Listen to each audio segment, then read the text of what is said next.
जय माता दी दोस्तों आज के समय में सभी लोग किसी न किसी रूप से मांसाहारी भोजन का सेवन जरूर करते हैं।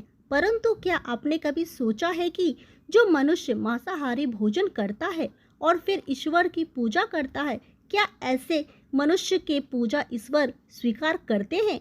अगर नहीं सोचा है तो आज हम आपको इस वीडियो के माध्यम से आपको इस सवाल का जवाब बताने वाले हैं, जिसका वर्णन स्कंद पुराण और भागवत गीता जैसे हिंदू धर्म ग्रंथों में विस्तार से किया गया है। इससे पहले दोस्तों, अगर आपने जीनो सीखो चैनल को सब्सक्राइब नहीं किया तो सब्सक्राइब कर ले। हम आपको आगे भी ऐसी महत्वपूर्ण जानकारियां देते रहेंगे।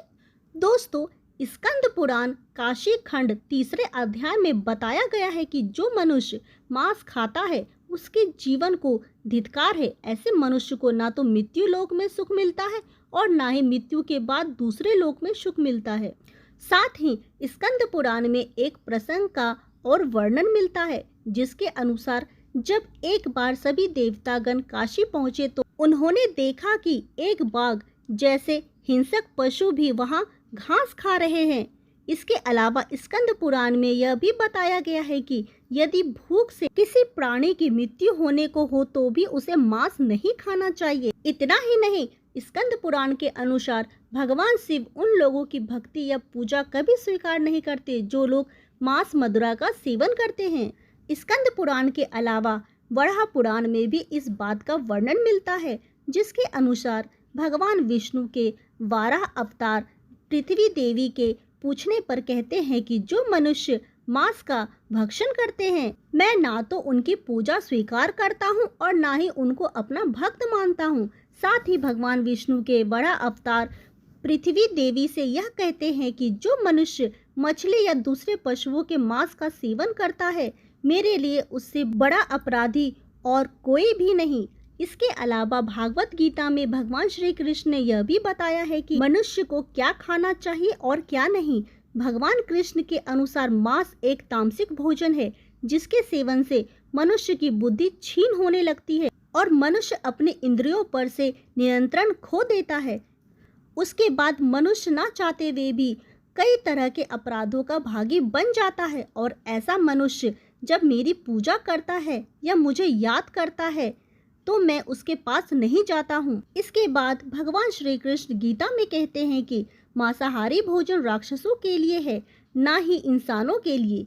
भागवत गीता में भगवान श्री कृष्ण ने आहार को 3 भागों में विभाजित किया गया है, जो कि रासिक, तामसिक और सात्विक भोजन है। जिसके अनुसार सात्विक भोजन लंबी आयु देने वाला, मन को शुद्ध करने वाला, बल बुद्धि प्राप्त और तृप्ति प्रदान करने वाला। हिंदू धर्म में मांस खाना सही है कि नहीं, इसके बारे में कई लोगों को भ्रम है और इसका मुख्य कारण यह है कि लोगों को धर्मशास्त्र में वर्णित ज्ञान का ना होना।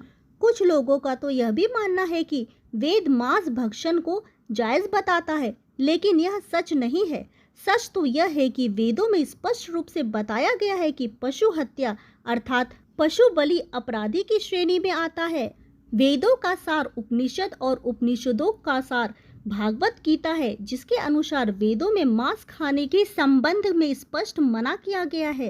वेदों में बताया गया है कि जो मनुष्य नर, अश्व अथवा अन्य किसी पशु का मांस का सेवन कर उसको अपने शरीर का भाग बनाता है, गौ की हत्या कर अन्य जनों को दूध आदि से वंचित करता है, उससे बड़ा पापी इस सृष्टि में कोई भी नहीं। यजुर्वेद में बताया गया है कि सभी मनुष्य को परमात्मा के सभी रचनाओं को अपने आत्मा के समान तुल्य मानना चाहिए। वे अपने जैसे हित चाहते हैं, उसी तरह अन्य का भी हित करे। अथर्ववेद में कहा गया है कि हे मनुष्य, तुम चावल, दाल, गेहूं आदि खाद्य पदार्थ आहार के रूप में ग्रहण करो।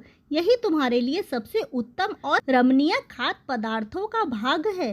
तुम किसी भी नर या मादा की कभी हिंसा मत करो। वे लोग जो नर एवं मादा भ्रूण और अंडों के नाश से उपलब्ध हुए मांस को कच्चा या पका कर खाते हैं, तुम्हें उनका विरोध करना चाहिए।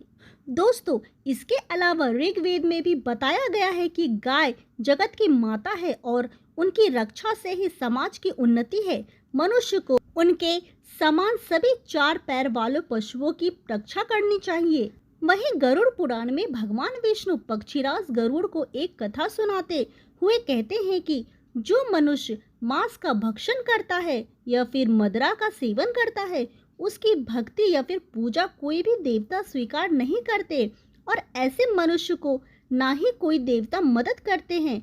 इसलिए मनुष्य को चाहिए कि वह सात्विक भोजन करे ताकि उसके जीवन काल और मृत्यु के बाद ईश्वर का शरण मिल सके।